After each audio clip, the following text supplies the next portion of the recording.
কোনো রকমের নৈরাজ্য করতে দিব না টুঙ্গিপাড়ায়।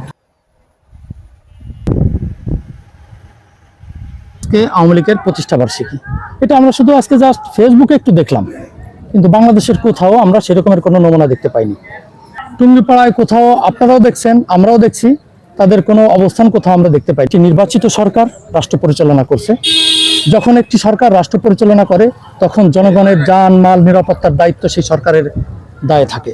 আমরা সেই জায়গা থেকে কোনো রকমের নৈরাজ্য করতে দিব না টুঙ্গিপাড়ায়।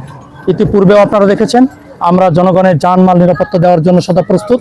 এখনও বলছি, আমরা টুঙ্গিপাড়া বিএনপি, যুবদল, ছাত্রদল, স্বেচ্ছাসেবক দল সহ সকলেই আমরা ঐক্যবদ্ধ যে টুঙ্গিপাড়ায় কোনো রকমের কোনো নৈরাজ্য হতে দিব না। এই আওয়ামী লীগের প্রতিষ্ঠা বার্ষিকী উপলক্ষে বিশেষ সতর্কতা গভর্নমেন্ট জারি করেছে এবং আমাদের স্বরাষ্ট্র সচিব স্যারের মাধ্যমে আমাদের জেলা প্রশাসক স্যার নির্দেশনা দিয়েছেন এবং বাংলাদেশ সেনাবাহিনী মোতায়েন করা হয়েছে। জানেন আপনারা গোপালগঞ্জে বাংলাদেশ সেনাবাহিনী, বাংলাদেশ পুলিশ এবং আমাদের এক্সিকিউটিভ ম্যাজিস্ট্রেটের সমন্বয়ে একটা সম্মিলিত টিম পুরো উপজেলা টহলে আছেন।